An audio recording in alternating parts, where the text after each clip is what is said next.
You've probably asked yourself this question a million times in a million different ways. Who am I really? Well, today we're going to dive deep into that question, using the incredible teachings of Sri Nisargadatta Maharaj from his book, The Ultimate Medicine. At the end of the day, it all boils down to this one simple question. Are we just this body, this name, this collection of memories and experiences? Or is there something more, a deeper truth hiding just under the surface of it all? And look, this isn't just some abstract, philosophical debate for a classroom. According to the book, the answer to this question is directly tied to our happiness, our anxieties, and pretty much every desire that drives us every single day. So let's get into it. The ideas we're about to unpack are actually pretty simple on the surface, but I gotta warn you, they are designed to totally challenge the very foundation of what you think you know about yourself. So where do we even begin with such a huge question? Well, let's start with the most obvious layer of who we think we are, our identity. Maharaj kicks things off with a really powerful, kind of mind-blowing observation. Just think about it for a second. Whether you're a dictator or a saint, a CEO or a parent, when you fall into a deep, dreamless sleep, all of it just vanishes. I mean, look at this. In our waking life, we cling so tightly to these labels, right? But every single night, without fail, in deep sleep, they disappear. Your name, your job, your nationality, even your sense of being good or bad, poof, gone. There's just being, without any of the labels attached. The book uses this perfect analogy. Our identity is like a costume. We put it on every morning to play our part in the world, and we take it off every night.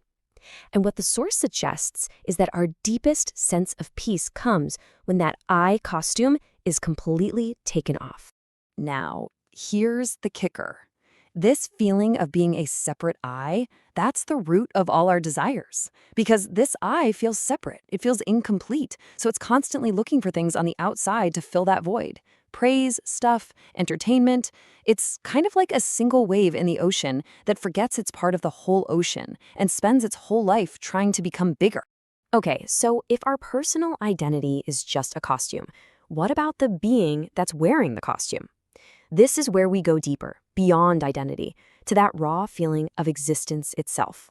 And you might be thinking, all right, I get it, my name and job are temporary, but that basic fundamental feeling that I exist, that simple awareness of I am, that feels super real. That's always there, right? Well, this is where things get really radical. The source says even this I amness is not the ultimate truth.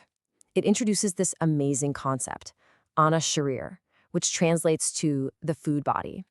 The idea is that our consciousness, this very feeling of I am, is actually a product of the physical body, and that body is sustained by food.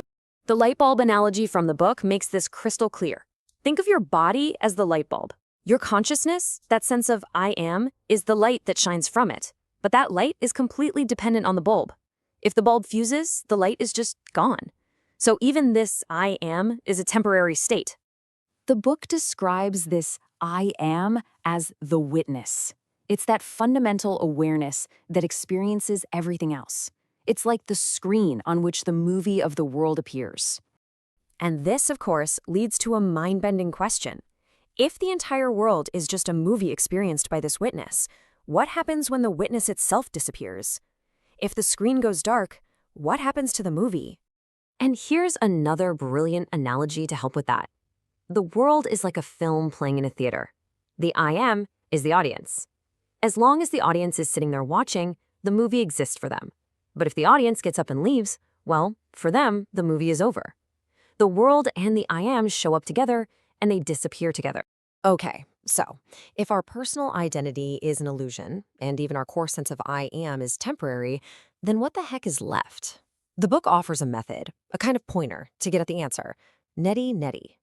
This is it. This is the ultimate question we've been building towards.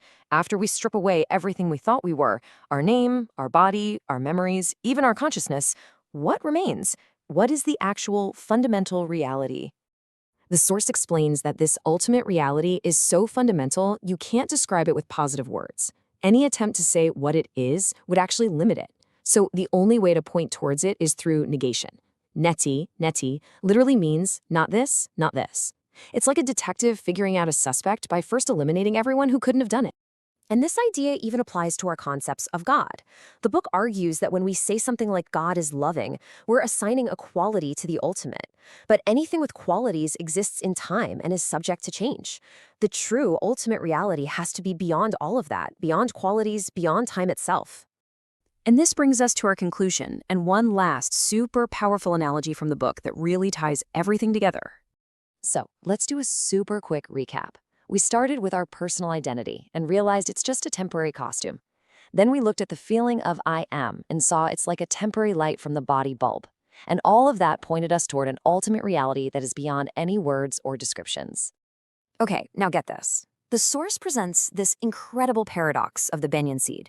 You have this tiny, almost microscopic seed, and yet it contains the entire blueprint for a massive tree.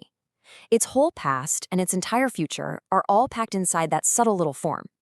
And this gets even more fascinating. The Sanskrit word for seed is bija, and one of its meanings is second creation. This suggests that the seed isn't actually creating anything new. It's just repeating what has already been. A tree existed, it condensed down into a seed, and that seed simply recreates the exact same tree, the same history, all over again. And this leaves us with one final profound question to just sit with.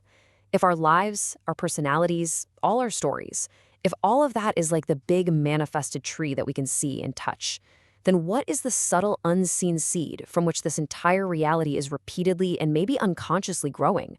What cycle are we just repeating over and over again?